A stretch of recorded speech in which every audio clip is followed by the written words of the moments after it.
This is a presentation of Northeast Streaming Sports. You're listening to TGI Sports Talk with your host Keith Angle on Northeast Streaming Sports.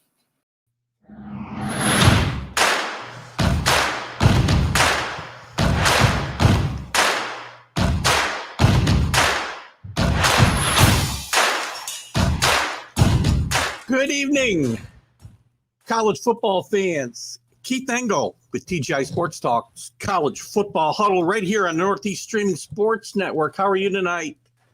Hope you all are doing well. I hope you all are all ready for Christmas or whatever holiday you do celebrate. We wish you nothing but health and happiness during that time for you and your families. And good morning, John Gonzalez from the Sports Authorities. My favorite sports group. Welcome, John. Always happy to have you in the room. Good to have you. Hope you have a great Christmas holiday yourself there, John. Some big news, just to let you guys know, January 1st, Northeast Streaming Sports will be starting with a Roku channel.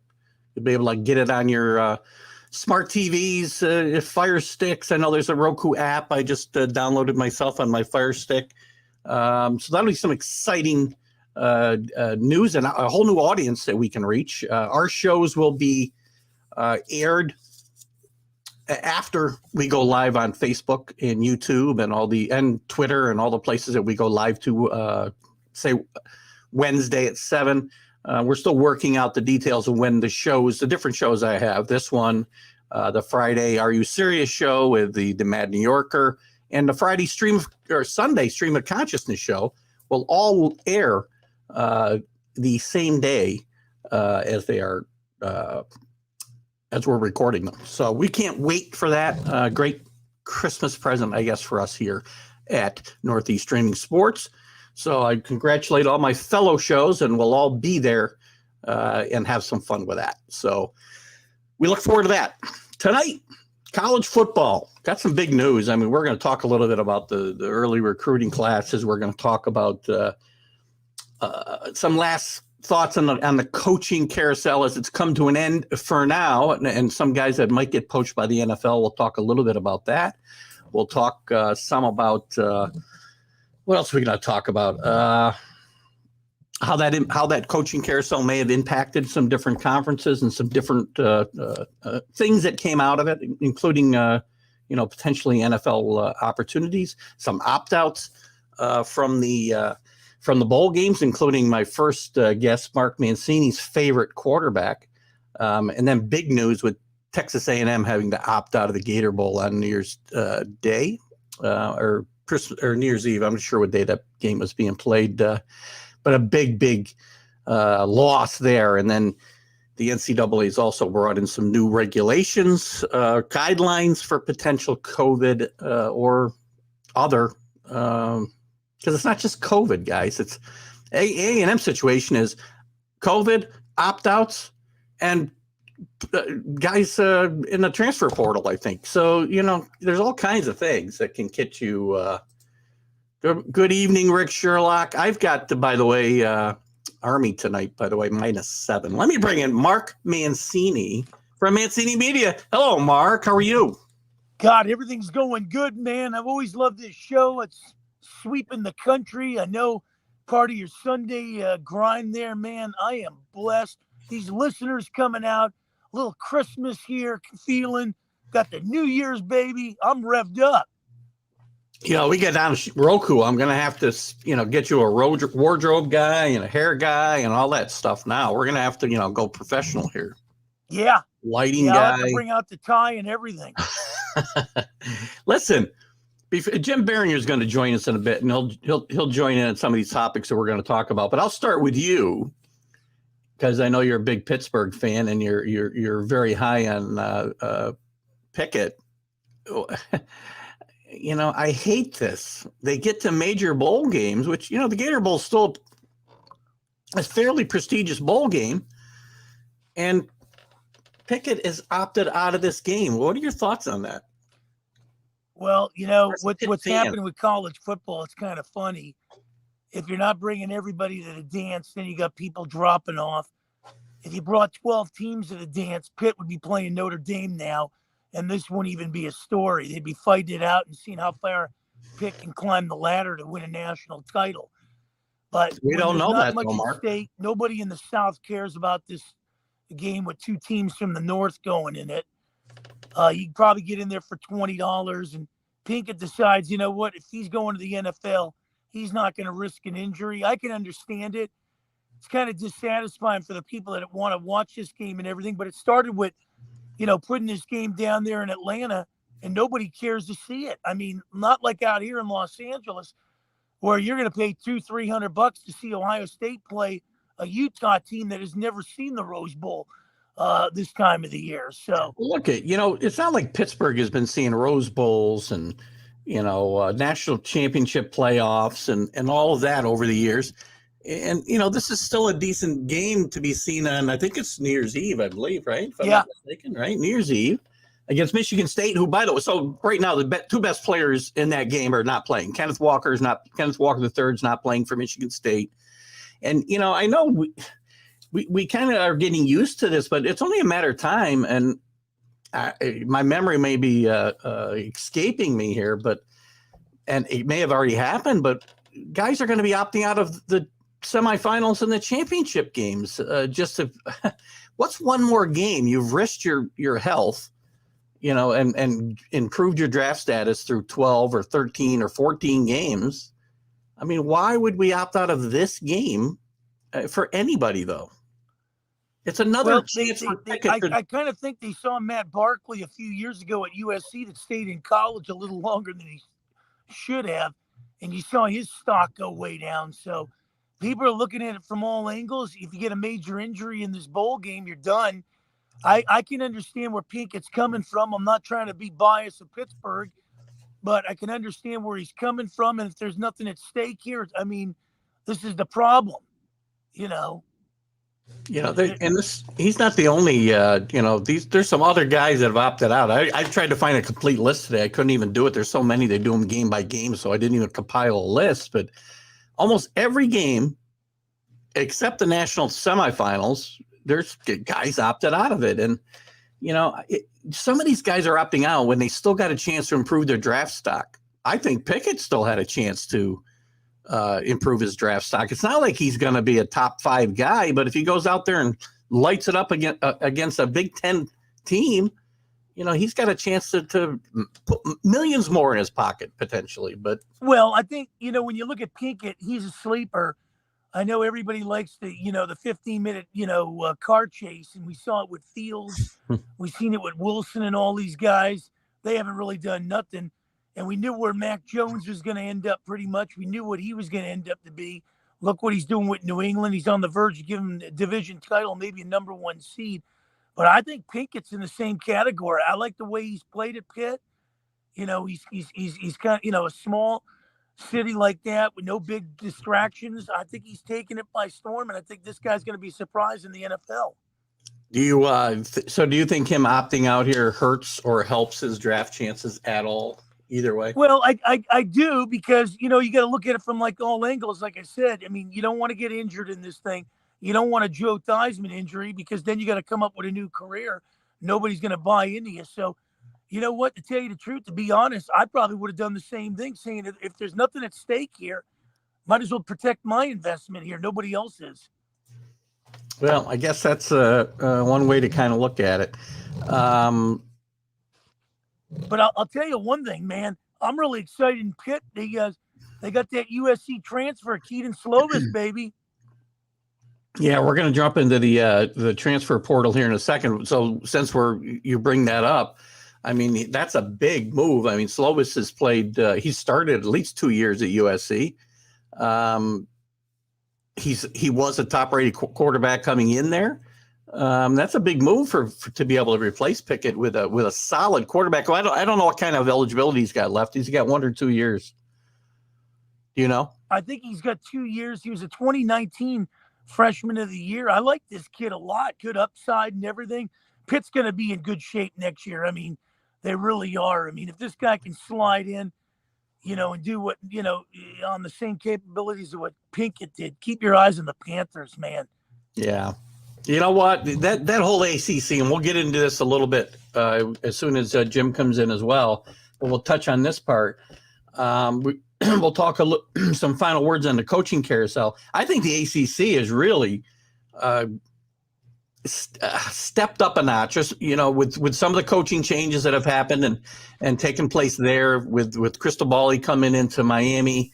I think that league, assuming again Clemson rebounds, it's not a one-team league anymore. We've seen this year that there's other teams that can play well, like Pittsburgh, like Wake Forest. I would expect a Miami resurgence under Cristobal. I really would.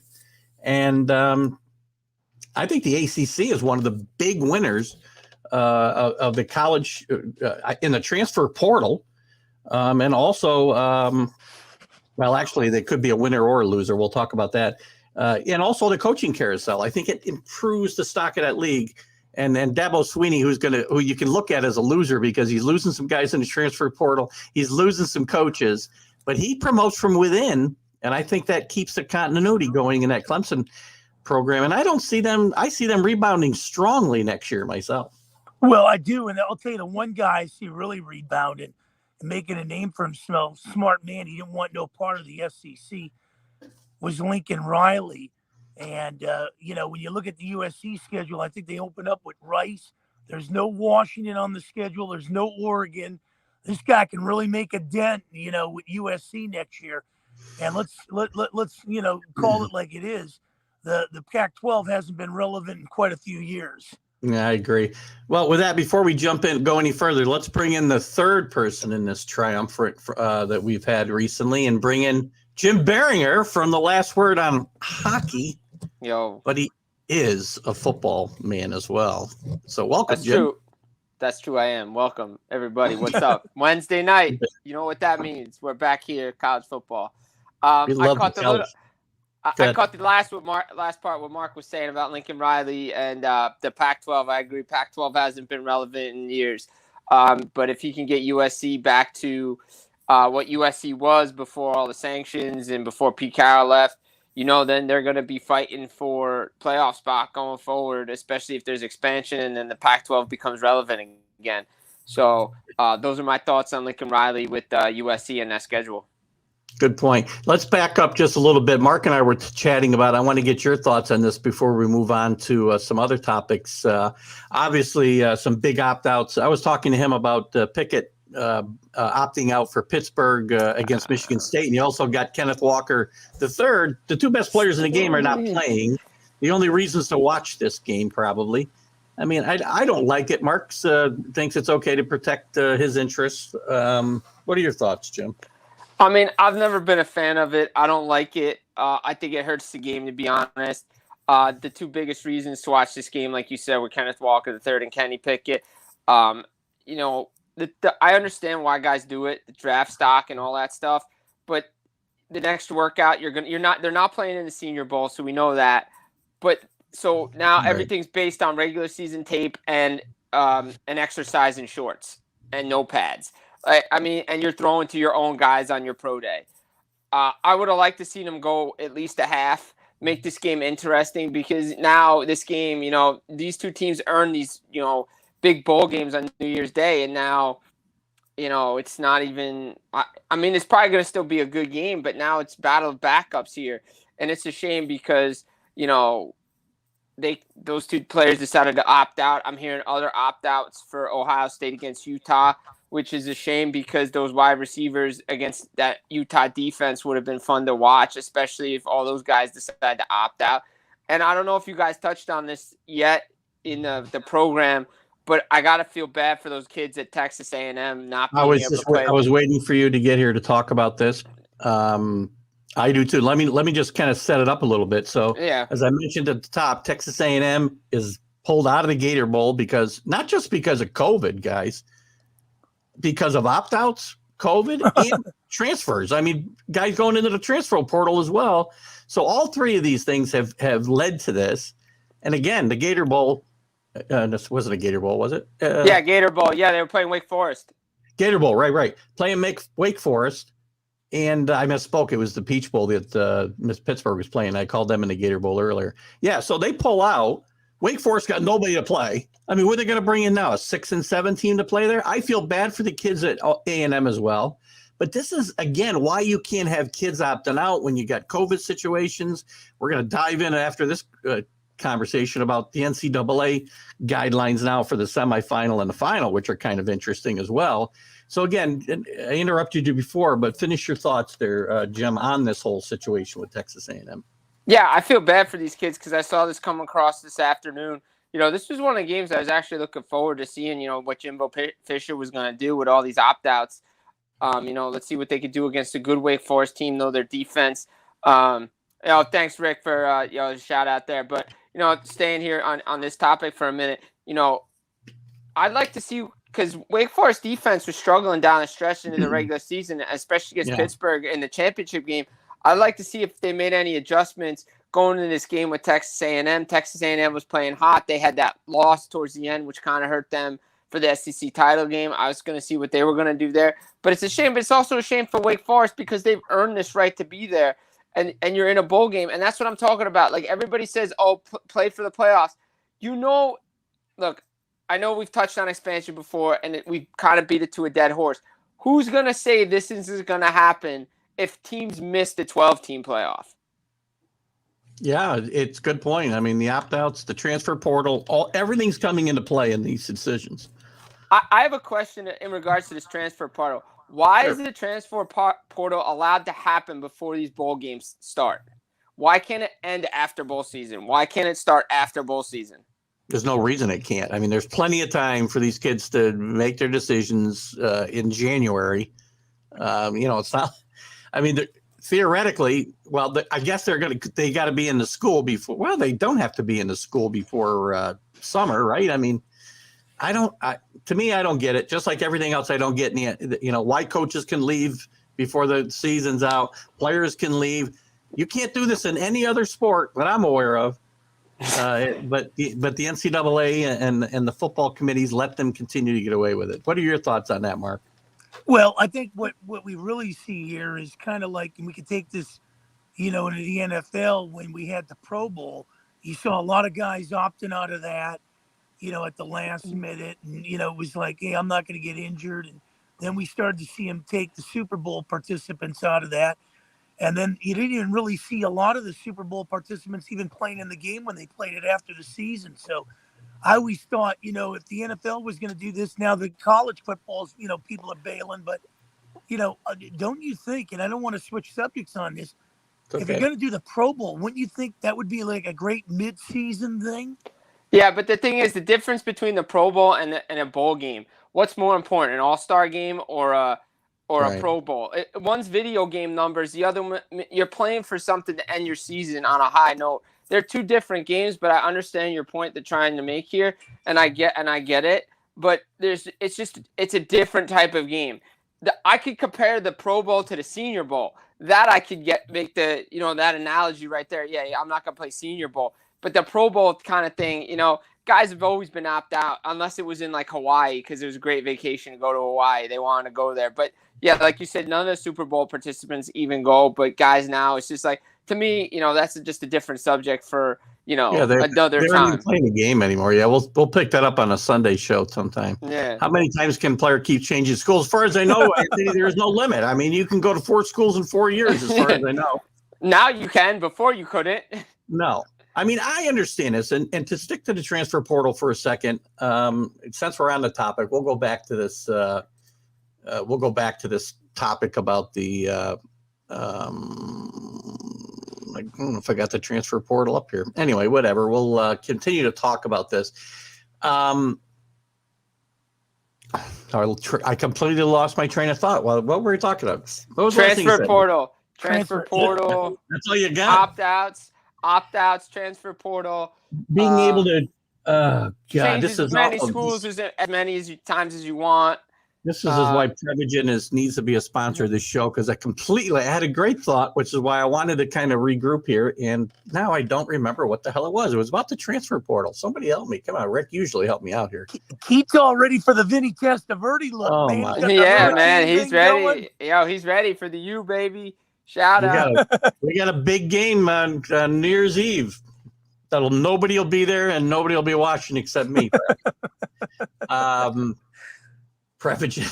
Okay, Rick's helping me out with Prevagen.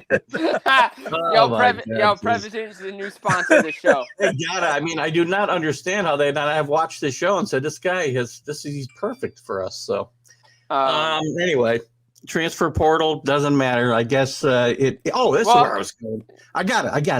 All right, he got it, people. He got it. All right. So again, transfer portal. I hate, except in the one instance, a coach leaves, you should be able to go and not have to sit out a year. That's the only time I see that it should be able to happen, because we got coaches who are free agents entirely. Contracts mean nothing. Extensions mean nothing. Buyouts mean nothing.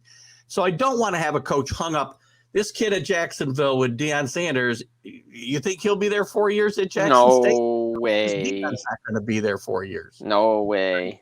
So that's the only time I think the transfer portal should be able to be put into place, both for football and basketball. I get that. You shouldn't be able to hang a kid out to dry, and these coaches would be doing it right and left and have done it right and left throughout the years. So that's the only instance I see that it's okay myself. You guys have any other thoughts on the transfer portal before we move on? I mean, to me, I think, I agree with that. I think there should be certain instances. It shouldn't be like all the time. Oh, like for instance, you saw what like Jalen Hurts, like he's like a fifth-year senior. He wanted to go transfer and have more playing time at Oklahoma. I get that move. Like that kind of stuff I get, but like guys are just changing schools for just better draft stock and this and that. It's like, okay, like it doesn't make sense. Like all of it doesn't make sense, but it's the NCAA, so Yeah. Well, the NCAA. Did you have something, Mark? You wanted to add?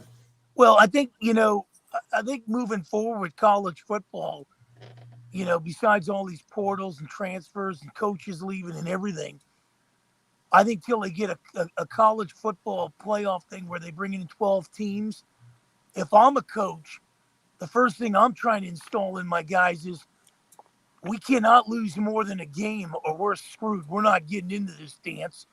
That's what it comes down to, especially, if you're looking at a Pitt program that lost 2 games. I mean, and they're sitting at number 12. So until they get this playoff system in place here, that's the first thing I'm preaching to my players is, guys, we got to avoid losing a game here. Well, I want a playoff system that expands as far as 16 teams, but I'll tell you what, the first message that ought to be sent out once this expansion comes is to coaches and players that you need to be there to play in those games and coach in those games. You shouldn't be able to, get a team to the playoff and then all of a sudden your best players and your coach aren't there and your coaching staff is a mess. Well, I think, Keith, if you do, and I'm sure Jim will, kind of chime in on this, if you've got a 12-team or a 16-team playoff, you're going to get all hands on deck here. You're not going to see guys leaving because now they have a table. I'm not confident. I'm not confident in it. I'm really not. You see guys opt out of New Year's. You say guys opt out of the Rose Bowl, the most prestigious bowl game there is. Because we've created a system where the other bowl games don't matter anymore. Yeah. And that's the problem. Well, that's Mark's argument, though, is they will matter, but I still don't know that it's going to make a difference. Like I said off the top, even with the expanded playoff, I could still see guys opting out of other bowl games and maybe potentially a quarterfinal game. I could see it happening. Do you see more? Good question, because it's going to go into my next topic discussions. I want to chat a little bit about the new rules the NCAA's put in, the guidelines they put in for the championship, semifinals, and final. Do I see more bowl games being rescheduled? I don't see them rescheduled. I think they'll be canceled. That's what I think. Again, and go on second, Mark. So just to let you guys know, the NCAA has decreed today, I think it was, that there will be no makeup games when it comes to the semifinals. If a team is unable to field a team to play due to COVID or opt-outs or whatever it is, if one team can't play in a semifinal, the team they're playing moves to the final. if two teams can't play, the team that wins the other semifinal is a national champion, and that's the way it's going to be. And I don't know if that's good or bad. So I don't think you're going to see games rescheduled. It'd be interesting. We might see a precedent here, Anthony, when we get to the Wake Forest situation. I don't know how they're going to do this. You've got the Gator Bowl, one of the better bowl games. Wake Forest had a great season. Who are they going to bring in? A 6 and 7 team now to play them, like Hawaii got a game? I don't get it. What are your guys' thoughts? Go ahead, Mark. I know you had your. Well, I'm gonna blow this subject right up because I'm really confused, and it's been a head scratcher, and I know Jim will chime in on this one. As I take this across the realm of all 4 major sports and then some. But there was a game last Thursday in Montreal between the Flyers and Canadiens that they allowed no fans in the stands due to these COVID things. And then the next day in Montreal, there was a boxing match and there was fans in the stands. So I'm kind of confused on this whole thing. I see that the NFL push games all out, and maybe these things should have been in a bubble to start with. I don't understand how, if you're vaccinated, you can go to the games, the unvaccinated can't. They're playing games and there's cities being shut down. Now we're talking about scheduling games, postponing games. This is crazy, really, across the board. The NBA's over here trying to figure out if we're going to play Christmas games. Well, I mean, it's ludicrous. Before I let Jim go, I mean, the NBA and the NHL have the ability to postpone games because they have the luxury of the season going on until June and July. The college football doesn't have that luxury. It needs to end. It can't go on forever.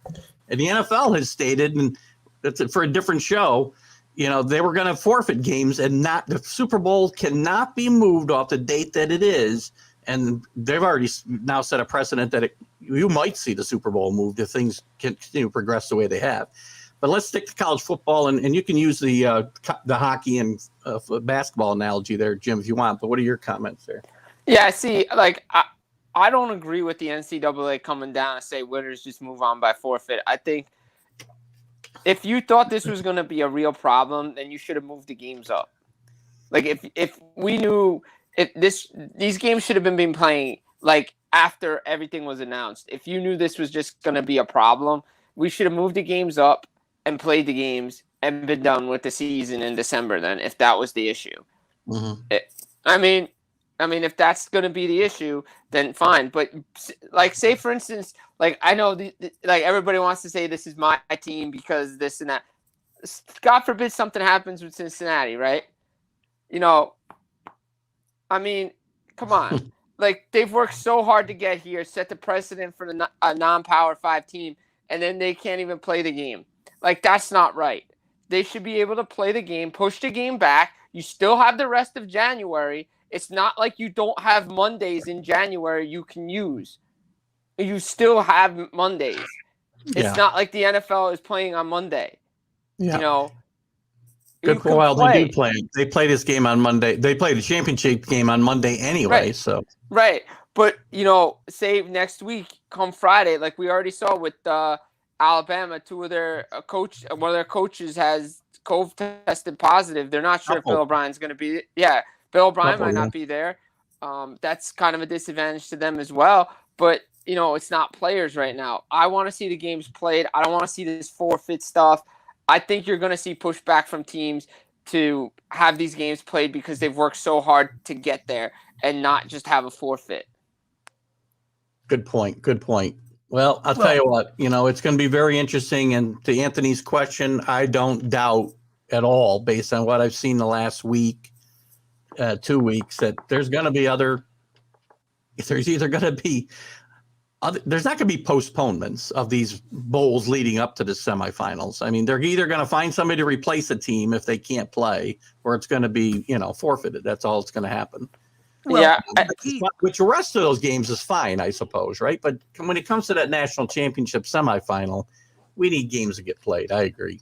Well, not only that, here's the problem out here at the Rose Bowl with Utah making their first visit out here. People are coming in and out of town. I mean, the Buckeyes have been out here 16 times. They've been through this dog and pony show, but people, they're not shutting the hotels. The hotels are booked. The restaurants are booked. They've got these COVID-19 testing centers. They're trying to get the games in. But, getting back to the things, it's not really fair. And I don't want to bring in another, the NFL into this, because I know it's a college football show. But it's not fair for the Raiders to stand there and try to board a flight to Cleveland and play a game when the Browns don't have guys. And then you got to push this thing 2 days later. That's the same thing in college football. If somebody doesn't have their guys ready to go, they should still play this game to a certain extent. You know what? The other thing, isn't there 80 or 90 guys on these rosters? I mean, there's guys to play. They just don't want to play with their third and fourth stringers, I'm assuming. But I mean, I get that. Same with the NFL. But you know what? You're gonna have to play. Eventually, these guys are gonna have to play and get time. So I mean, we've made the playoff out to be this big thing. We have shows about it. We break down rankings. We do it here. Everybody comes out. The playoff is be all end all. You want to see a winner. You don't want to just see default and nobody win. It's like that's not right. Then you might, if that was the case, then you might as well just have the BCS and just give me the two best teams and just play. Oh God, please don't give me the BCS back. God, I'm just saying that's what it would be like if we had a forfeit somewhere. It's like, oh well, then it's just the BCS all over again. Yeah. Oh, good point. I got you.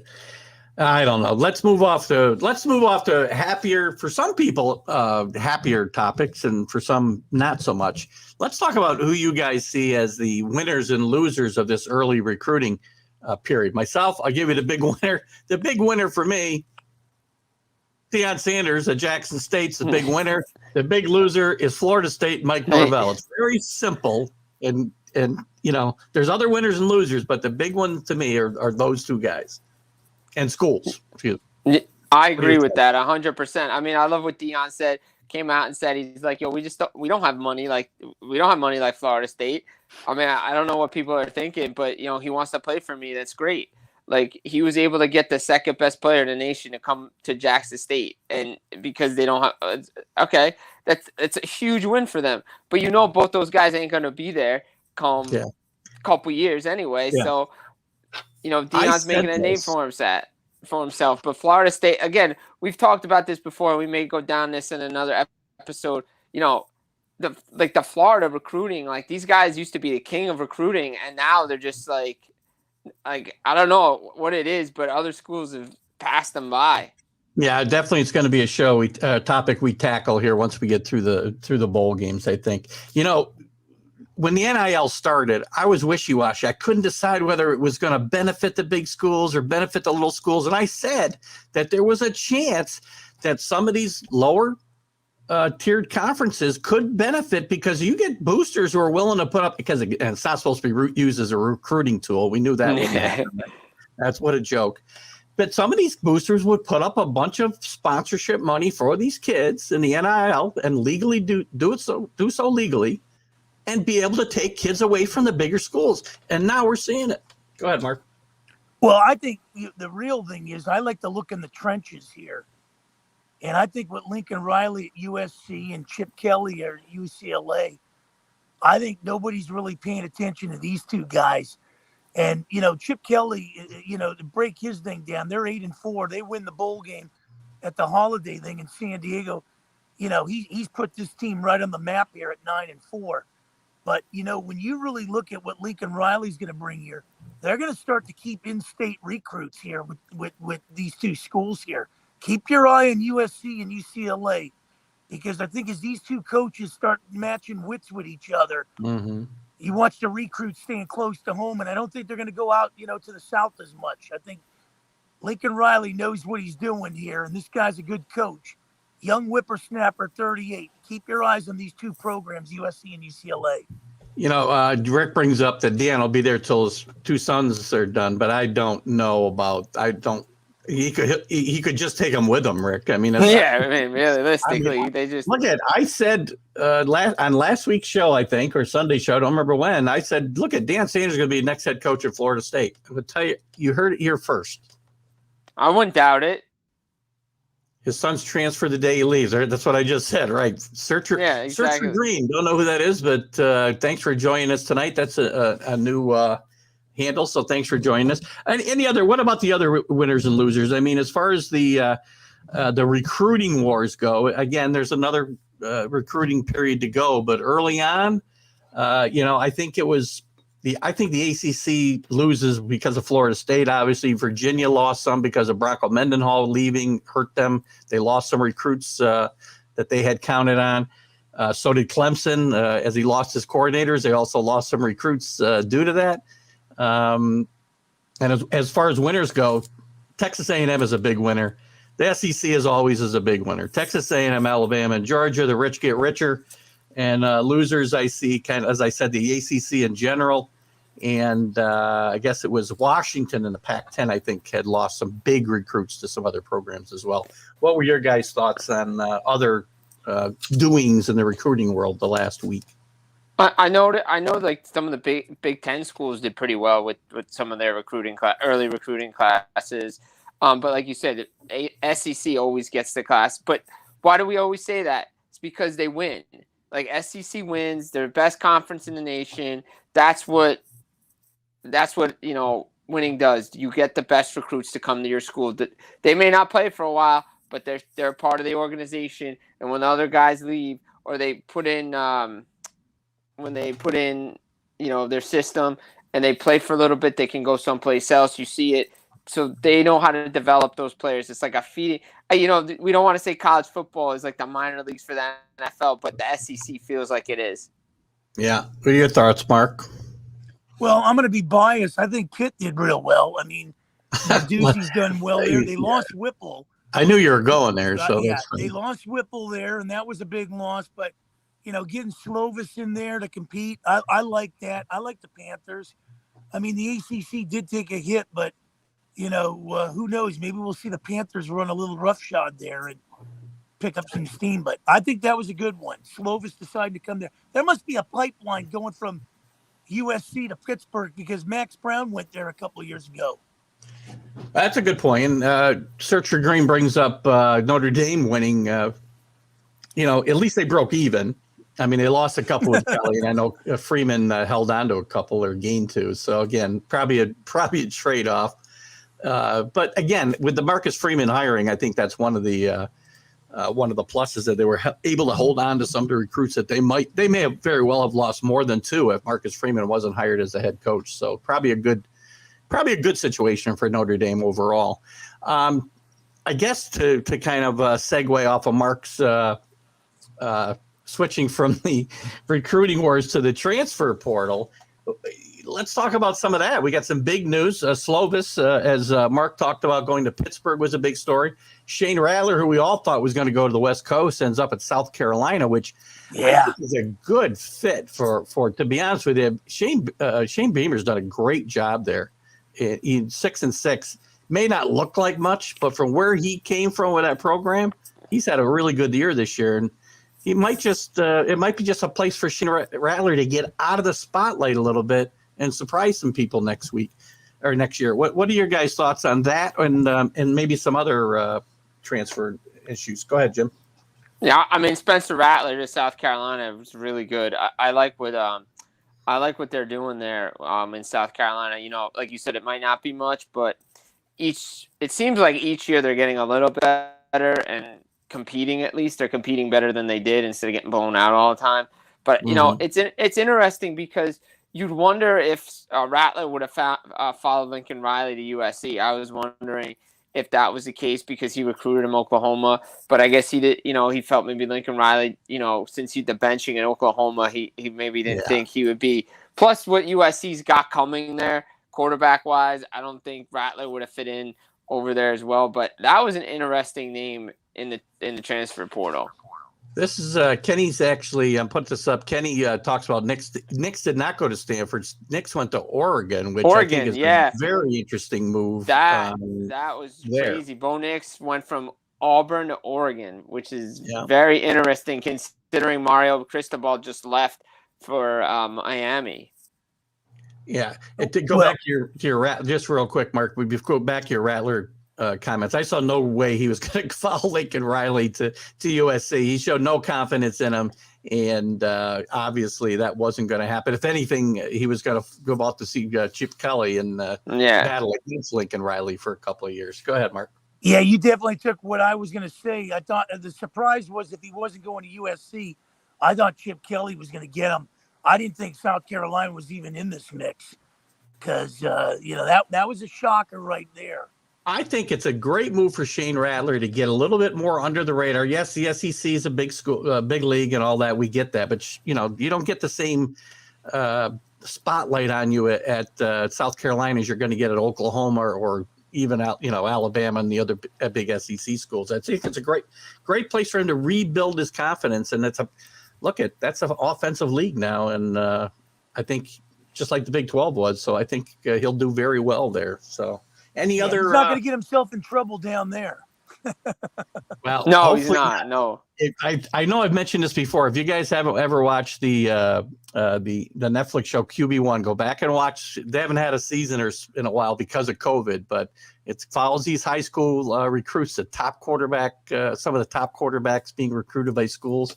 Shane Rattler was in the final season that I saw. He didn't finish his senior year, so we still don't know why. It's a big mystery. So, like Bo Nix could get into Stanford. That's actually a good comment. Yeah, it's true.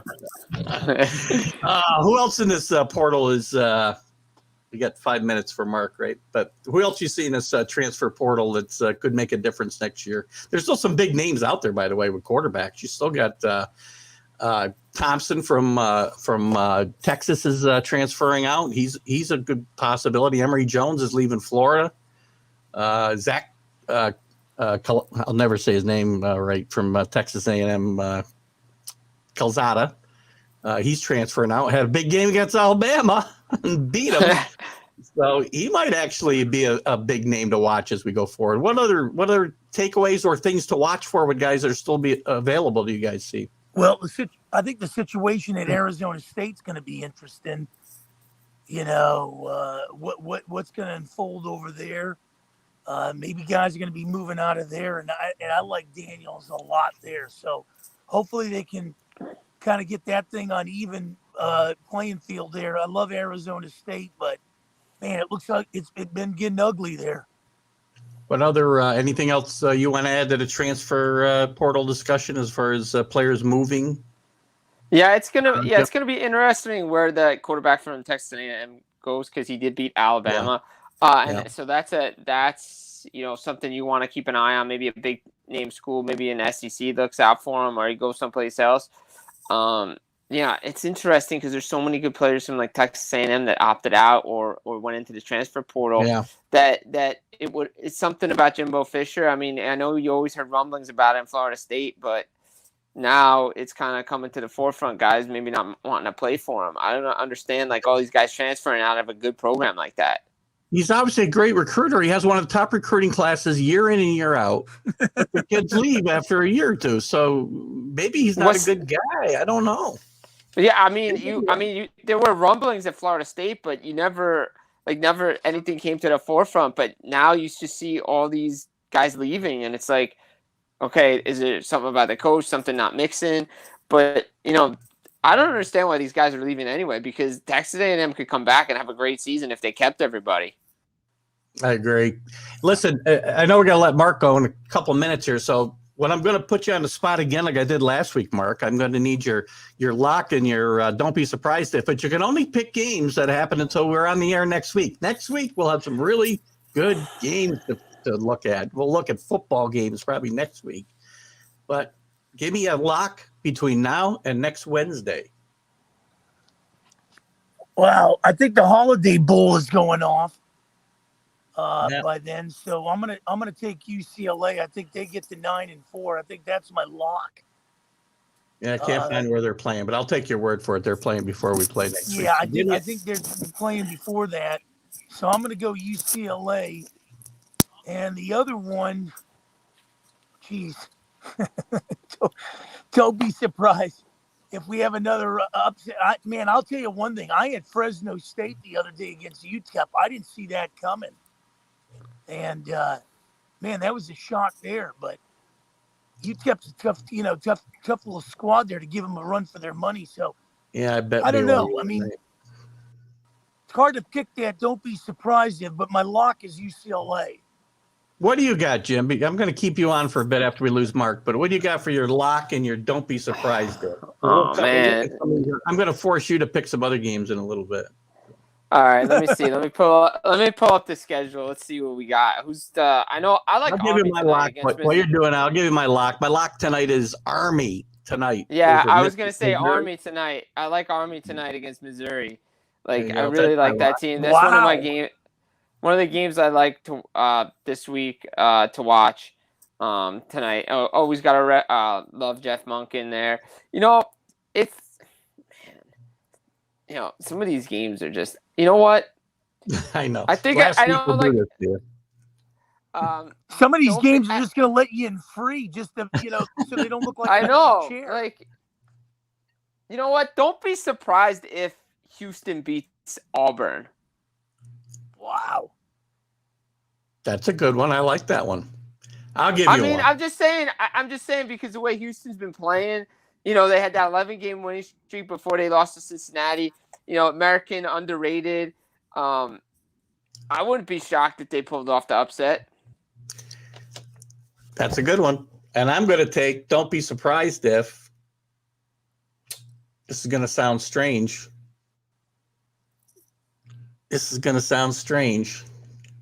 Can't go with that one.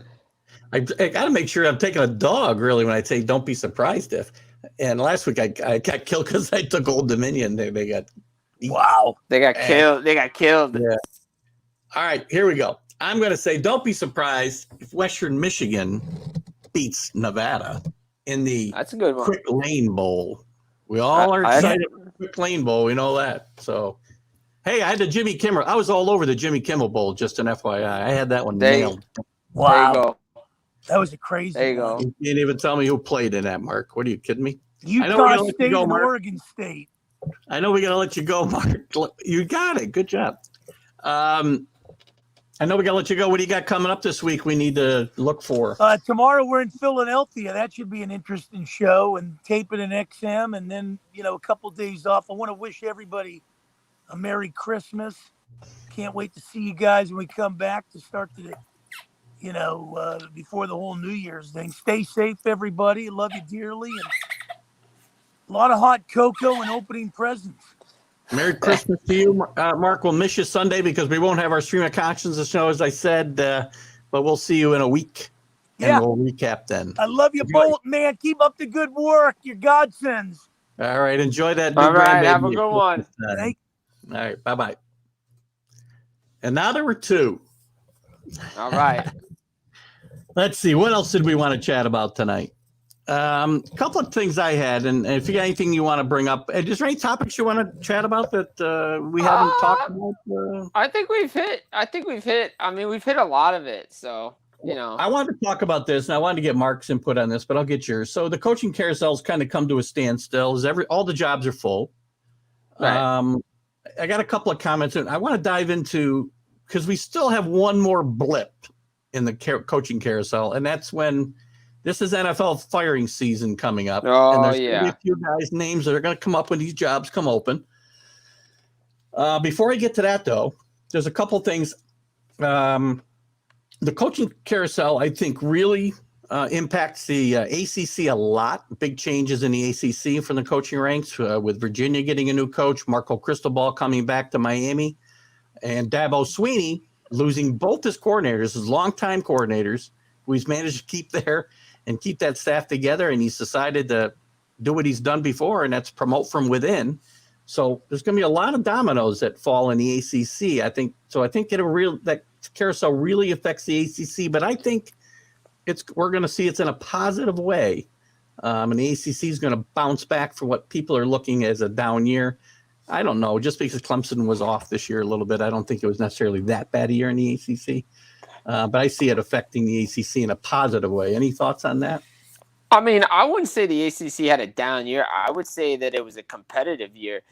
What would you rather have, Clemson blowing out everybody or this every year? I would prefer this because it makes entertaining football, and you're not sure what's going on. I mean, Clemson went on a run to end the year and made things interesting. If they had won out and a couple of teams had lost, they were back in a title game. So, Yeah. I mean, granted, they had a down year, but you know what? That's what happens. I mean, look, Alabama missed the playoff once. They consider that a down year. So, I mean, look, the interesting thing is going to be the big fish that's out there right now, and we don't know if he's going to return to college or go back to TV or whatever he's going to do, but Urban Meyer is out there. Well, he's I not don't coming know. back this year. No, he's Unless not coming. the job opens up with an NFL Right. opening.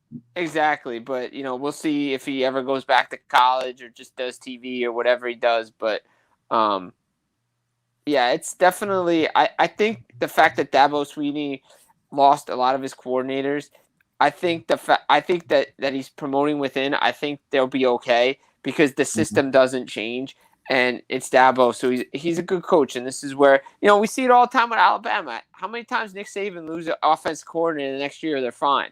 It's just the system and who's coaching and the leadership. That's what matters the most. Yeah, I also think other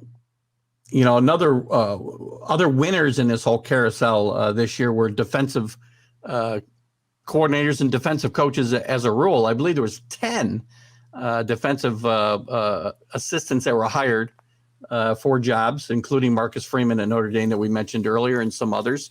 There's always it seems like colleges always want to go with the hot young offensive assistant, right? Like Lincoln Riley, who's a good defensive guy. People think he's an offensive guy. No, he's a defensive guy. He's a defensive guy, and I think people are trending that way. The Mel Tuckers of the world who came up through the defensive ranks, and I think it's going to be a continued trend because the points being scored in college football are just outrageous right now. We need to swing back to some defense. Well, what do we say? What do we say about the Big 12? It's no defense, all offense.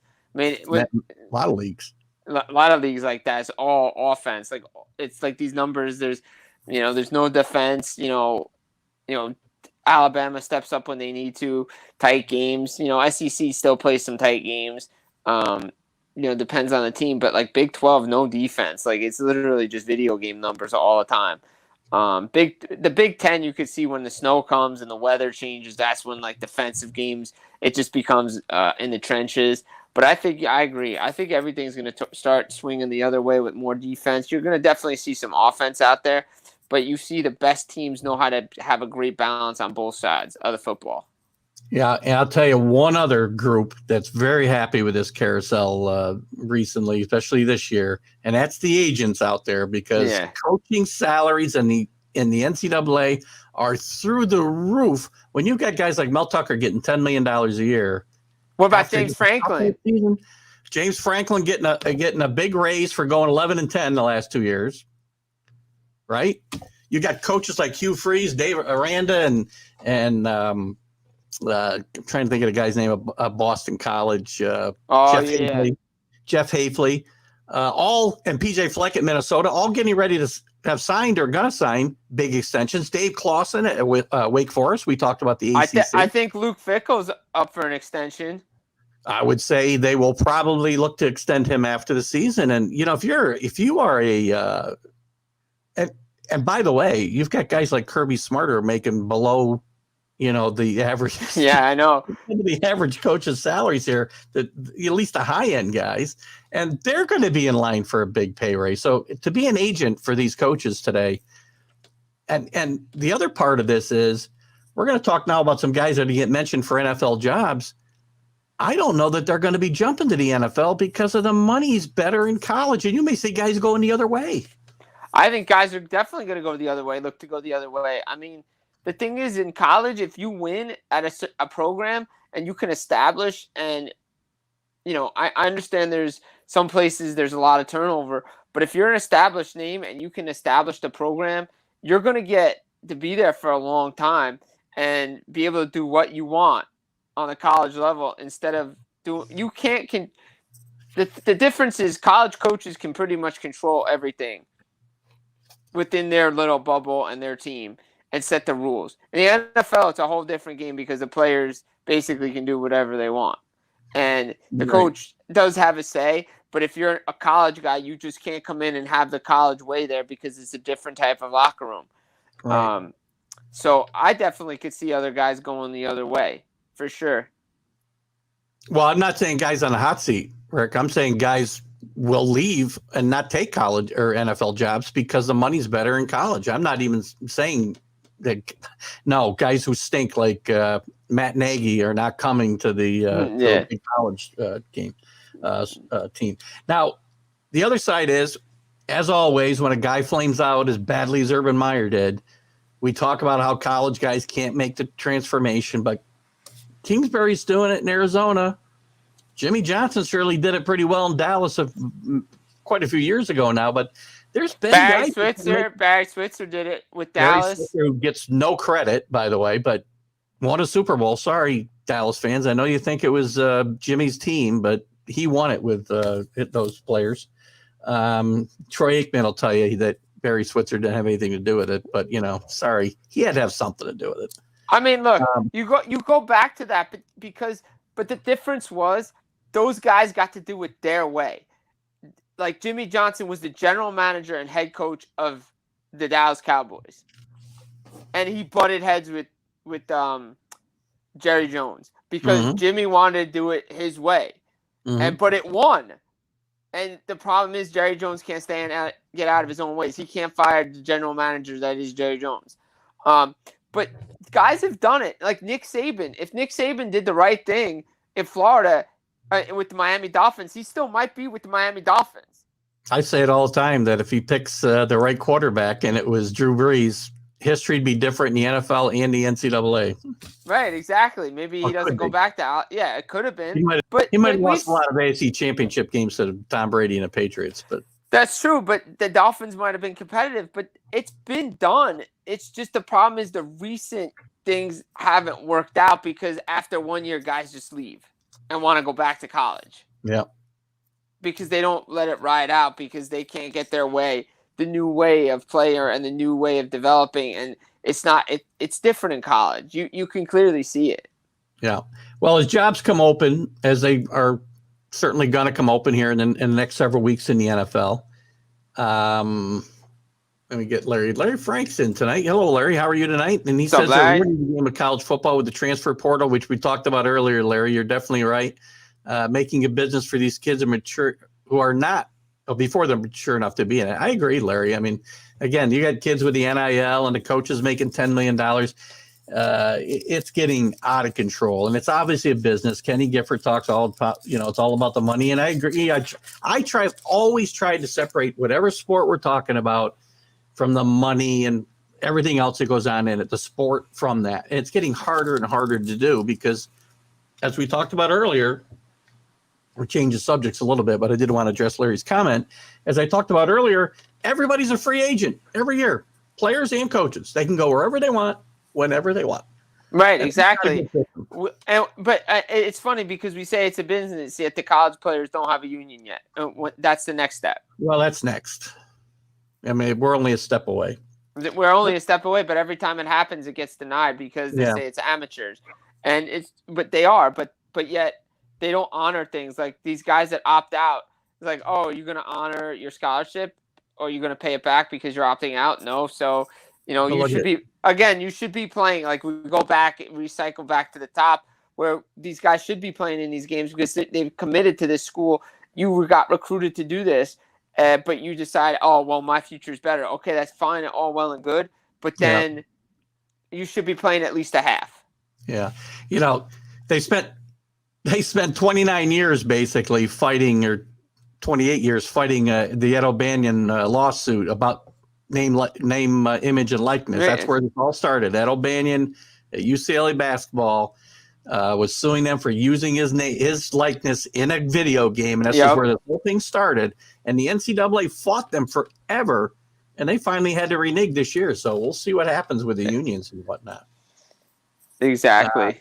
Well, again, that's what I said, Larry. They can opt out, but the coaches can too. I said everybody's a free agent, coaches and players. That's the problem. There's no league on this planet, professional leagues included, where that is the case. You can't just leave. Maybe that's the way it should be. Maybe it should be the Wild West and everybody should be a free agent every year. But fans aren't going to like it because they want to get attached to players. Exactly. Anyway, we got off topic there. Coaches. NFL jobs are going to come open. There's going to be names mentioned, and I can give you 5 right now that'll come up, and you give me, on a scale of 1 to 10, 10 being the highest, the chances that they will, if offered, they would even consider moving to an NFL. Ryan Day's name will come up for sure. I'd say 8. That he'll consider moving to the NFL. Interesting. Yeah, I think so. I think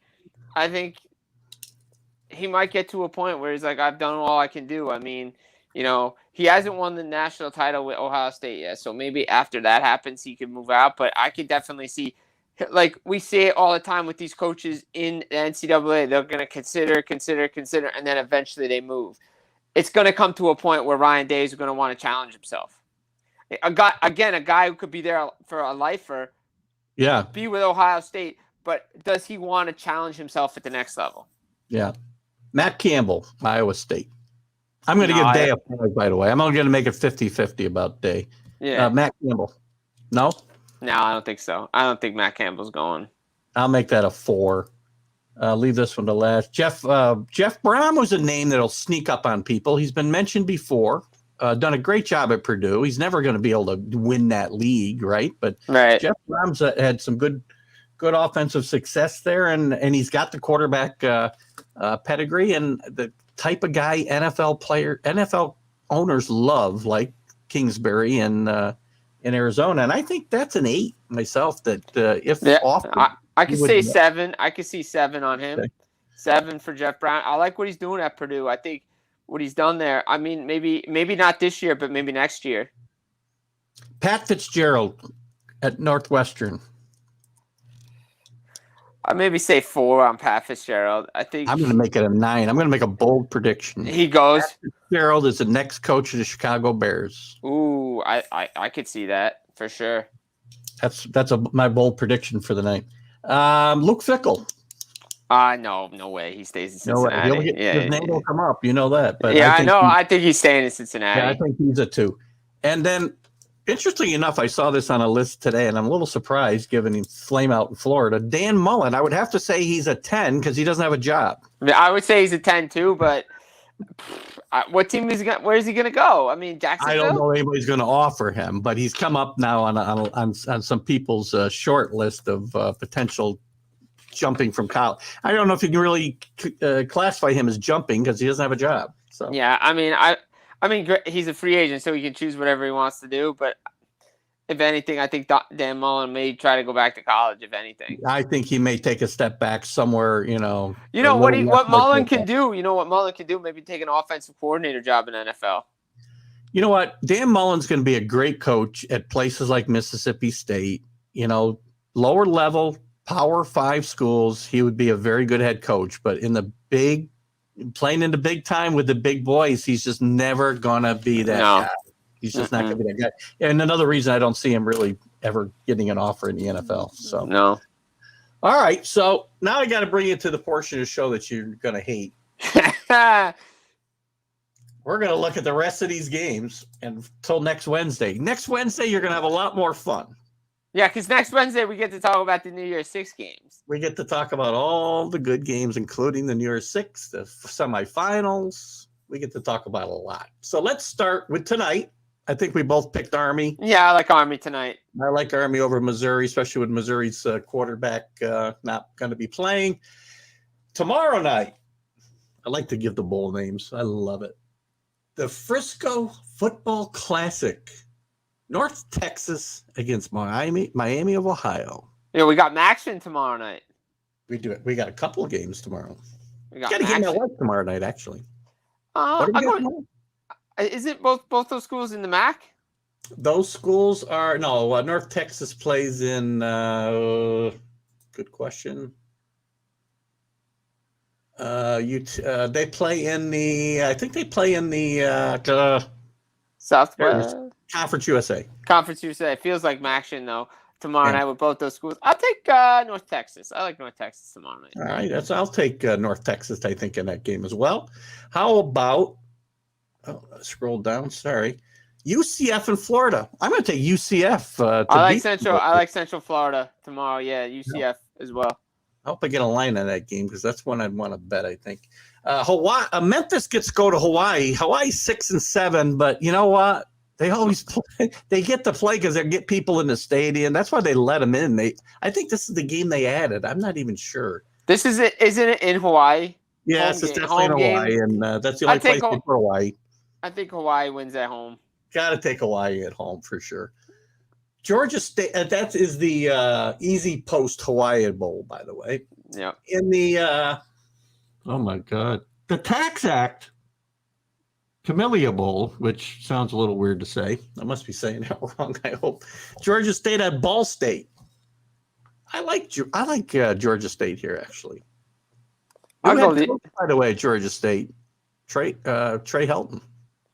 Clay Helton, excuse me, Trey Helton.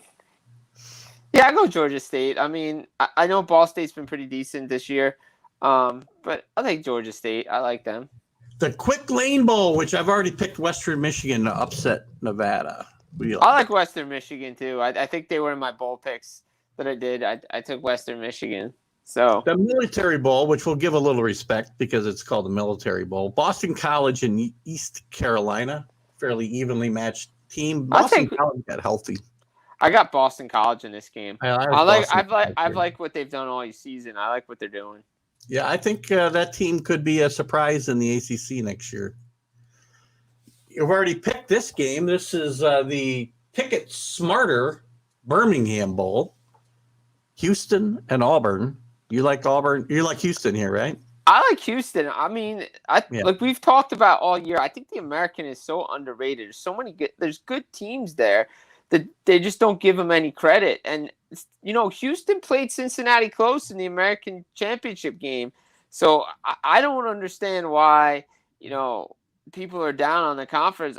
I like Houston in this game. I like their quarterback. I like the way they're playing. I'll take Houston myself. I will also take in this next game. And considering Bo Nix just transferred out of Auburn. Yeah. Well, he wasn't playing anyway, I think. The next game is the Serve Pro First Responder Bowl.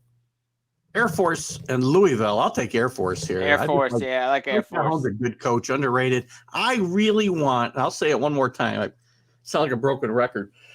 And it's maybe the ship has passed now because or sailed.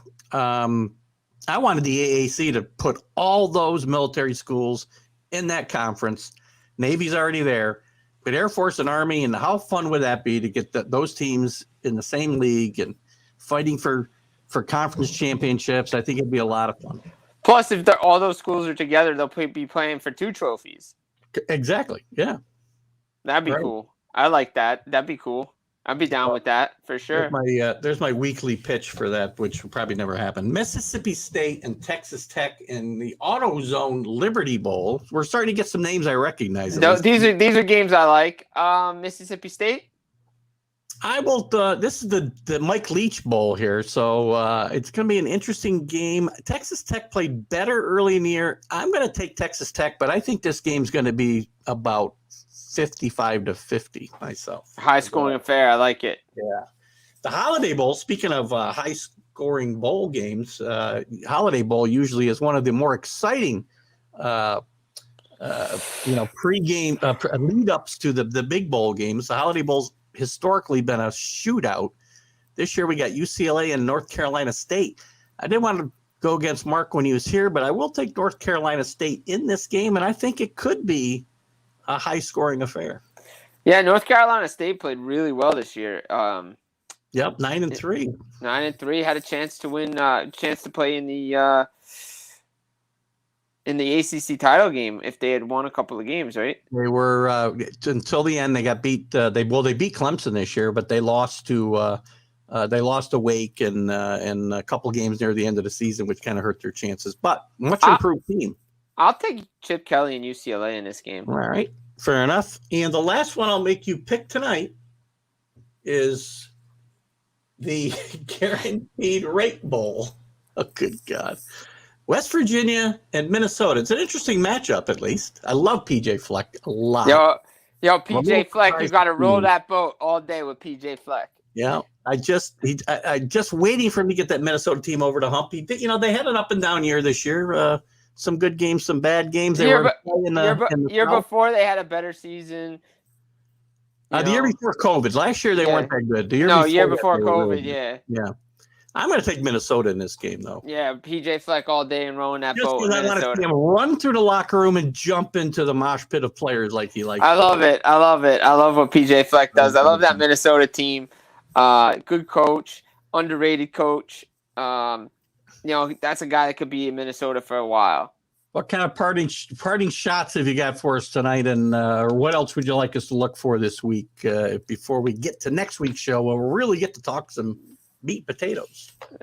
Just enjoy the games. Enjoy the holiday with everybody. Merry Christmas, Happy Holidays, all that stuff to everybody out there.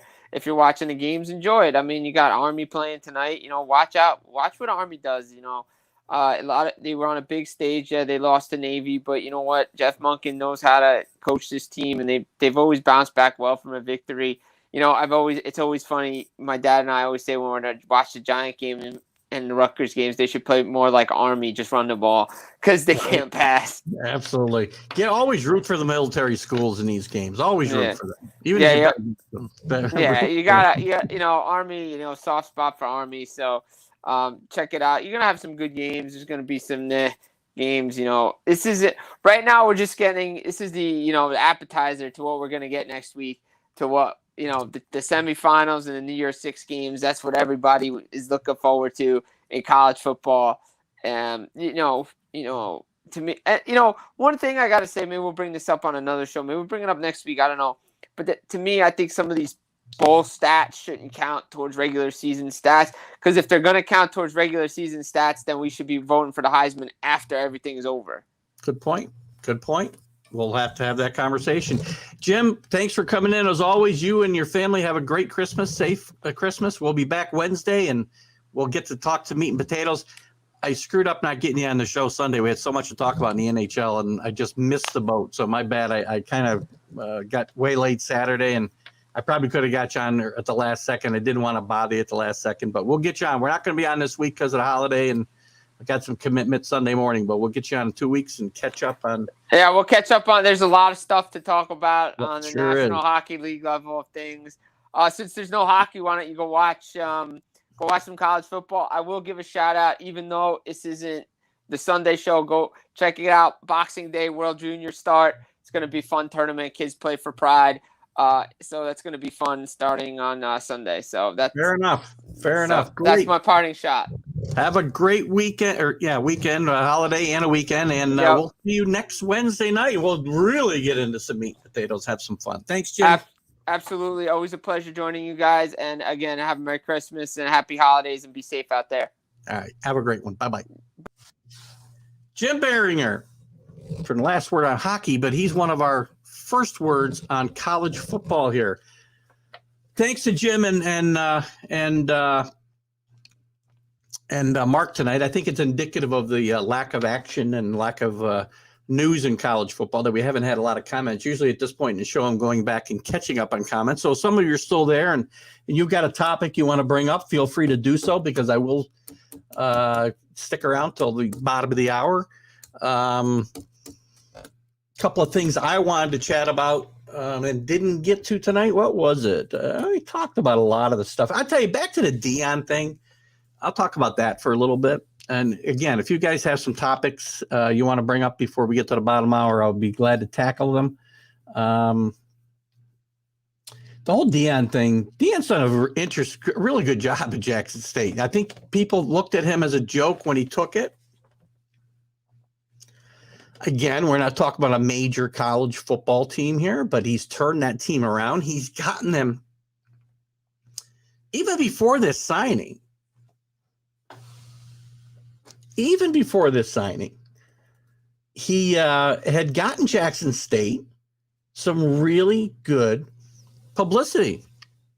He's on the Aflac commercials with Coach Saban. How much more publicity can you get than that when you're on TV during every football game, all week long?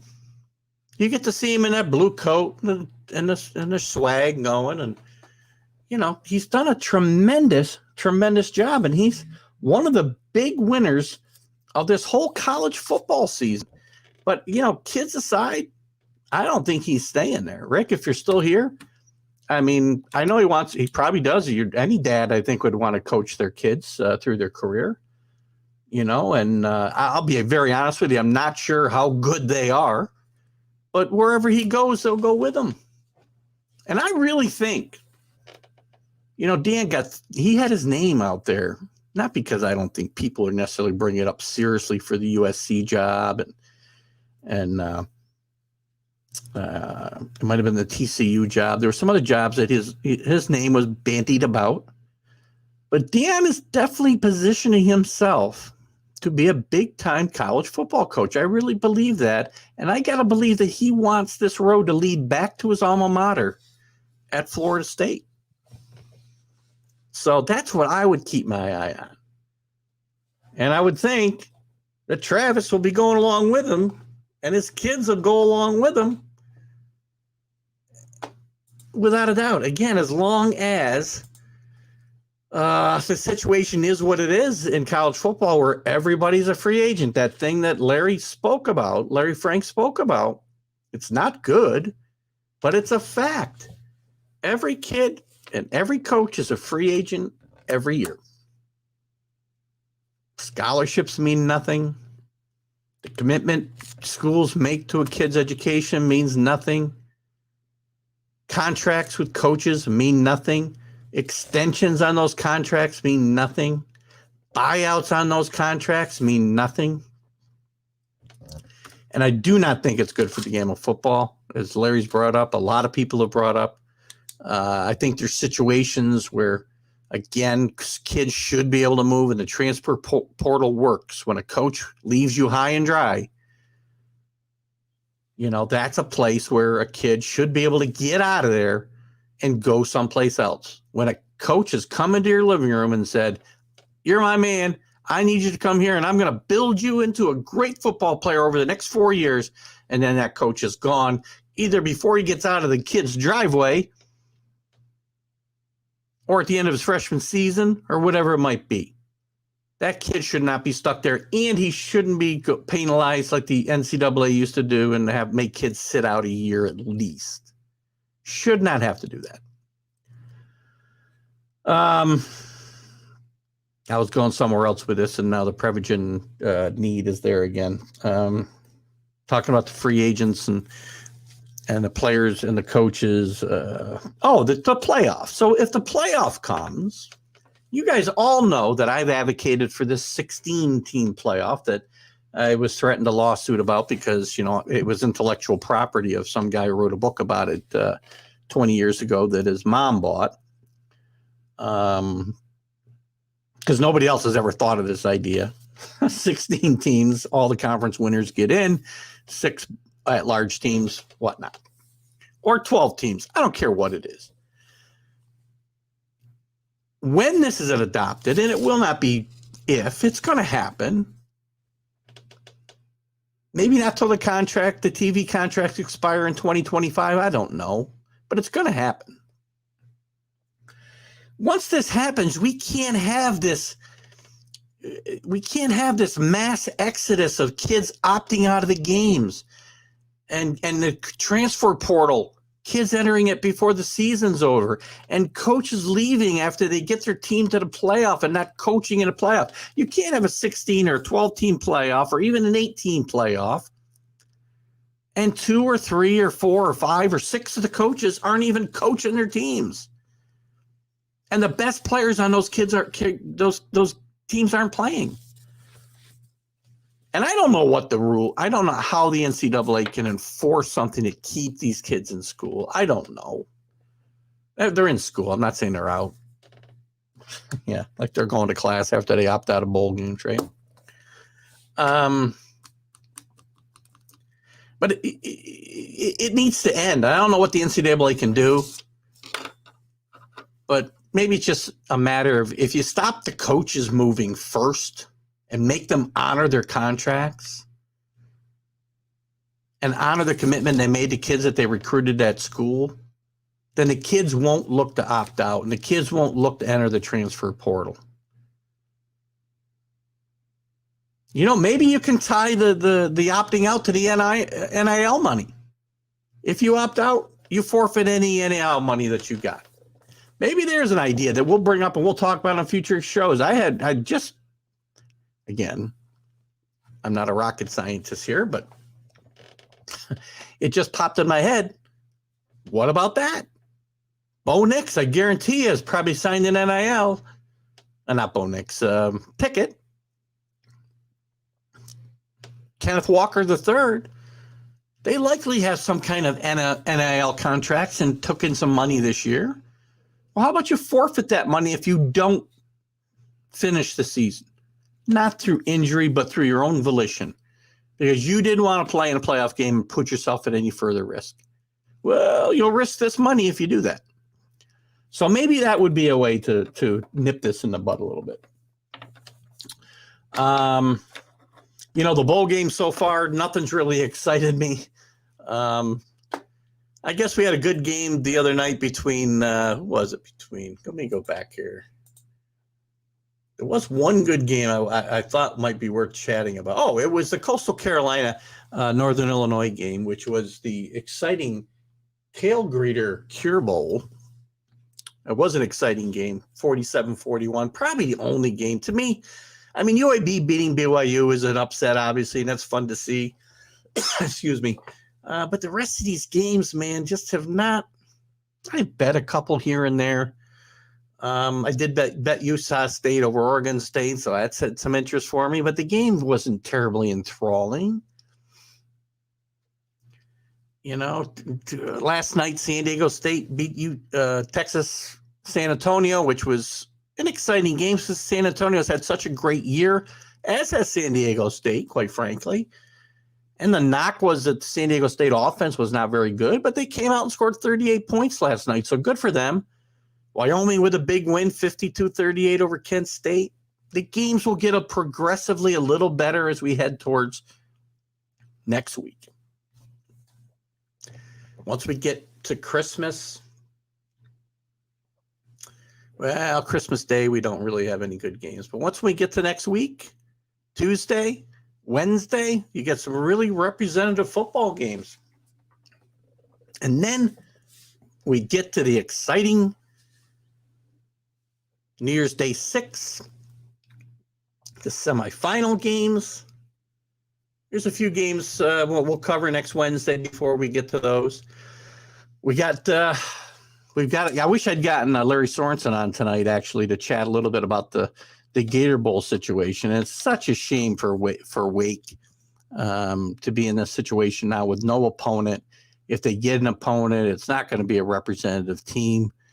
I don't see any way they can do that unless somehow they cajole some team to jump from another bowl game. But how are you going to do that at this point? You can't do that. So the kids at Wake kind of lose out, and it's a shame to see that. But again, it's a sign of the times. And these things will happen in bigger games if something isn't done. COVID, again, is a different situation, right? But it wasn't just COVID that undid Texas A&M and took them out of that bowl game. It was COVID. It was opt-outs. It was a transfer portal. Okay? Two out of three of those things did not need to happen before a season is over. Something's got to be done, NCAA. You're running this thing like a circus. I don't know what to say. Gosh, not much more to say. Thank you guys for tuning in with me tonight. I'm glad you were able to get on. Thank Jim Biringer for the last word on hockey, and he's our first word, one of our first words on college football. And also Mark Mancini from Mancini Media. We'll have him. We'll have both of them on when our Sunday show returns. Don't forget, we will not be on Sunday morning. Our live stream of consciousness will be postponed. I might find some time to go live for a few minutes Sunday, but it's going to be hit or miss. But we'll be definitely on Friday with our Are You Serious? TGI Sports Talk Are You Serious show with myself and the Mad New Yorker, Carlos Chavez. And we're going to talk some NFL coaches on the hot seat and maybe some potential replacements. And I'm still waiting for Carlos to give me another topic, but we hope you'll tune in and we'll answer your questions as well, because I want to get to the heart of what the Mad New Yorkers' problem is with coaches in general. We'll find out one of these days. Guys, thanks for joining me tonight. Keith Engel, TGI Sports Talk's College Football Huddle. Watch for us starting in January, right here on Facebook, right on YouTube, on Twitter, but also you'll be able to catch us on the Roku channel, which you can get the app on any smart TV, any Fire Stick, any Apple TV. You'll be able to watch us there after the show airs live on Facebook. Keith Engel, right here in Northeast Streaming Sports Network for TGI Sports Talk College Football Huddle. You have a Merry Christmas if I don't see you on Friday. Bye-bye.